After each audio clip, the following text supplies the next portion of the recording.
Halo teman-teman semuanya, selamat datang kembali di channel Bocah Saham. Hari ini kita akan melanjutkan episode yang kedua dari seri belajar analisa teknikal. Nah teman-teman, hari ini kita akan belajar mengenai kritik-kritik terhadap analisa teknikal. Apakah analisa teknikal itu berguna atau ada manfaatnya untuk membantu kita mengambil keputusan membeli atau menjual sebuah saham? Nah, kita akan bahas secara lengkap di episode 2 kali ini. Sebelumnya, saya minta sekali lagi dukungan teman-teman agar channel ini dapat terus berkembang dengan cara mudah, yaitu teman-teman bisa subscribe dan juga like video ini jika teman-teman suka. Dan juga jangan lupa nyalakan notifikasi supaya teman-teman tidak ketinggalan video-video kami yang berikutnya. Oke, kita langsung mulai saja teman-teman. Kita akan bahas mengenai kritik-kritik terhadap analisa teknikal. Nah, terdapat beberapa kritik terhadap analisa teknikal. Yang pertama adalah analisa teknikal sering dikatakan sebagai prediksi yang dijalankan sendiri. Artinya apa? Artinya, chart pattern atau candlestick atau trend sudah diketahui oleh sebagian besar trader. Mungkin teman-teman sudah sangat familiar dengan misalnya double top, double bottom, head and shoulder, pola-pola chart pattern yang sudah umum kita ketahui.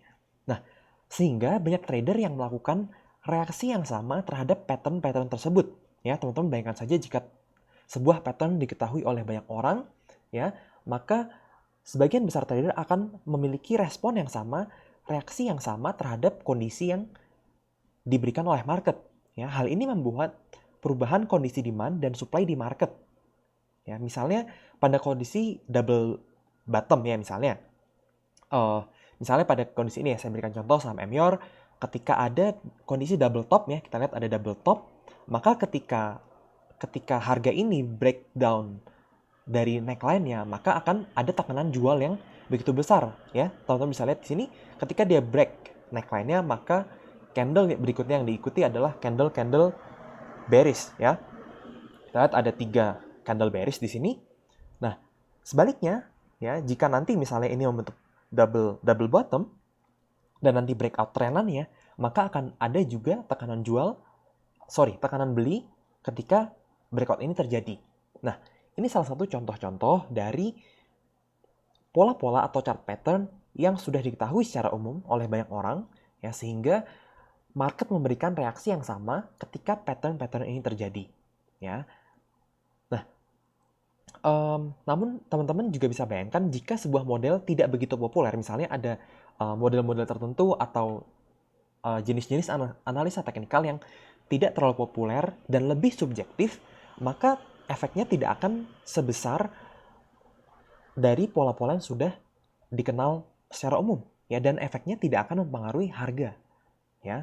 Nah, dan juga teman-teman bisa bayangkan dengan chart pattern yang sama pun ya, pasti setiap trader memiliki ciri-ciri atau gaya tradingnya masing-masing. Ada yang lebih suka buy atau sell, misalnya suka buy on support, ada juga yang suka buy on breakout. Ada juga yang buy ketika setelah naik breakout dan pullback baru dia membeli. Ya, jadi setiap trader memiliki gaya-gaya tradingnya masing-masing. Ya, jadi tidak semua dengan pattern yang sama tidak akan memberikan reaksi yang sama oleh semua trader. Ya, artinya dengan kondisi saat ini ya ada teman-teman yang sudah beli di bawah sini, ada teman-teman yang akan beli nanti tunggu breakout, dan ada juga yang akan membeli ketika dia pullback. Ya, jadi untuk kritik yang pertama ini ya, bahwa teknikal adalah prediksi yang dijalankan sendiri, ini tidak sepenuhnya benar ya. Jika hal ini ditujukan untuk pattern-pattern yang sudah umum diketahui, untuk jenis-jenis analisa yang sudah sering diketahui, maka itu mungkin saja terjadi.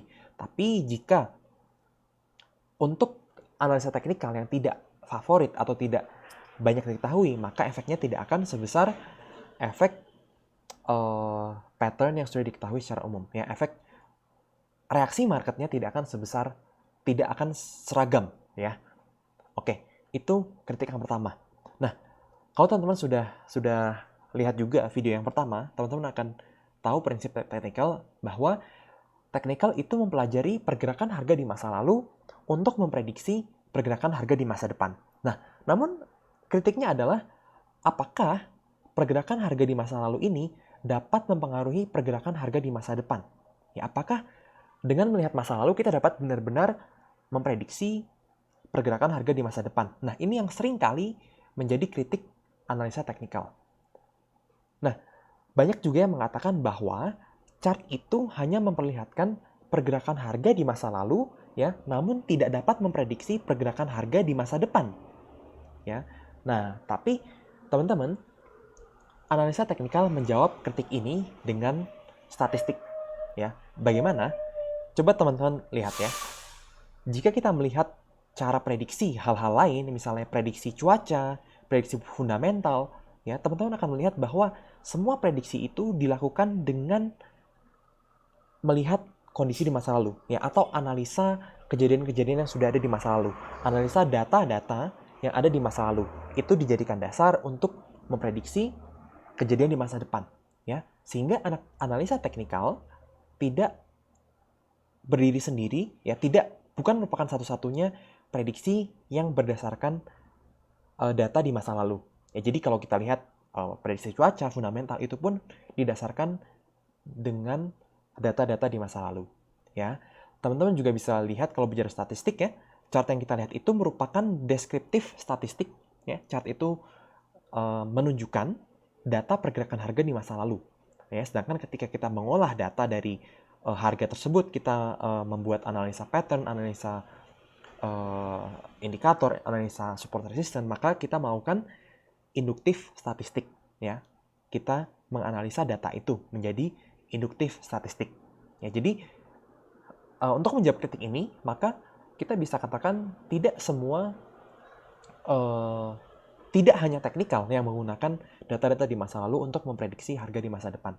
Ya, dan ini juga termasuk dalam bidang statistik, ya. Kita melihat bagaimana statistik pergerakan harga di masa lalu dan kita bandingkan dengan saat ini dan kita gunakan untuk memprediksi kira-kira bagaimana pergerakan harga di masa depan, ya. Namun teman-teman juga harus tahu bahwa tidak ada yang 100%, ya. Kita tidak bisa memprediksi dengan pasti 100%, ya. Sehingga teman-teman juga harus memilih-milih mana analisa teknikal atau jenis-jenis pattern yang mungkin win rate-nya lebih tinggi untuk kita gunakan, ya. Itu harus teman-teman juga perhatikan. Dan berikutnya teman-teman, yang ketiga ada teori random walk theory, ya. Ini adalah teori yang mengatakan bahwa perubahan harga terjadi secara random dan tidak dapat diprediksi, ya. Namun analisa teknikal mengatakan bahwa memang ada noise yang dapat mempengaruhi harga, ya. Harga bisa berfluktuasi dengan random, bisa saja.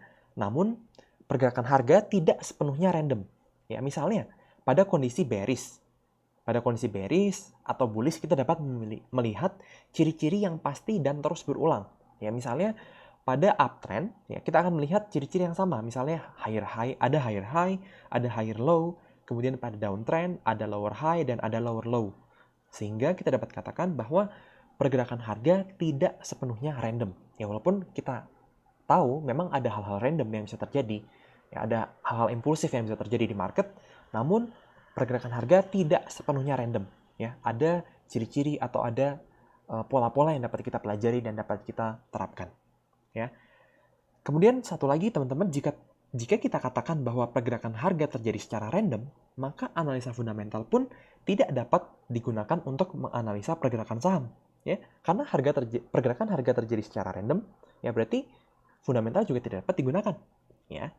Nah, kita bisa ambil contoh juga, misalnya teman-teman mencari orang awam, ya, yang tidak tahu tentang saham, belum pernah melihat chart, ya. Kemudian teman-teman meminta dia untuk melihat chart candlestick, ya. Dia melihat candlestick, maka dia mungkin akan berkata pergerakan harga itu terjadi secara random, ya, karena dia belum mempelajari, ya, bagaimana apa itu candlestick, bagaimana pola-polanya, ya. Namun bagi trader yang belajar analisa teknikal tentu dapat melihat pattern atau pola yang terjadi dalam pergerakan harga tersebut, sehingga dia mengatakan pola itu tidak random. Tapi bagi orang awam yang belum tahu, dia bisa katakan pola-pola itu atau harga terbentuk bergerak secara random, ya. Nah, jadi itu teman-teman, ya, 3 kritik yang mungkin sering teman-teman dengarkan, ya, yang sering teman-teman dapatkan dari orang-orang dengan yang menggunakan analisa yang berbeda. Nah, namun di akhir saya ingin memberikan perspektif lain bahwa kalau teman-teman tanya apa yang saya gunakan, saya katakan saya gunakan analisa teknikal, iya saya gunakan. Fundamental, iya saya gunakan. Bandarmologi, iya saya juga gunakan. Ya, kenapa saya gunakan tiga-tiganya? Karena saya tahu dari ketiga ini masing-masing punya kekuatan dan kelebihan. Ya, mungkin di episode berikutnya akan saya jelaskan mungkin perbedaan antara teknikal, fundamental, dan bandarmologi. Ya, jadi kita harus tahu apa kelebihan dan kekurangan dari masing-masing analisa, dan kita harus tahu apa manfaatnya dari masing-masing analisa, sehingga kita dapat menyusun sebuah strategi trading yang baik, ya, dan dapat memiliki win rate yang tinggi. Contohnya, pada teknikal saya lebih sering menggunakan analisa teknikal untuk membuat risk ratio atau risk benefit ratio yang baik. Ya, untuk membuat profitable trading, ya, saya harus menentukan di mana titik cut loss dan di mana titik exit. Nah, disitulah saya butuh analisa teknikal. Ya, jadi untuk kedepannya nanti akan kita bahas lebih dalam mengenai bagaimana kegunaan analisa teknikal, bagaimana praktisnya, apa yang kita bisa gunakan, dan apa yang harus kita tinggalkan dari analisa teknikal.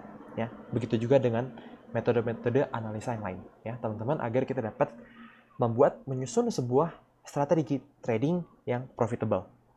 Oke, terima kasih teman-teman sudah menonton video kami sampai akhir. Semoga bermanfaat buat teman-teman. Jangan lupa jika teman-teman suka, kami mohon dukungannya untuk subscribe dan like. Dan jika teman-teman ada pertanyaan, jangan lupa juga untuk tuliskan di kolom komentar, ya. Dan mungkin teman-teman bisa jawab di kolom komentar mungkin kalau ada kritik-kritik tentang analisa teknikal yang teman-teman ingin tanyakan, juga silakan tuliskan di kolom komentar. Oke, terima kasih teman-teman dan sampai jumpa di video-video kami berikutnya. Bye-bye.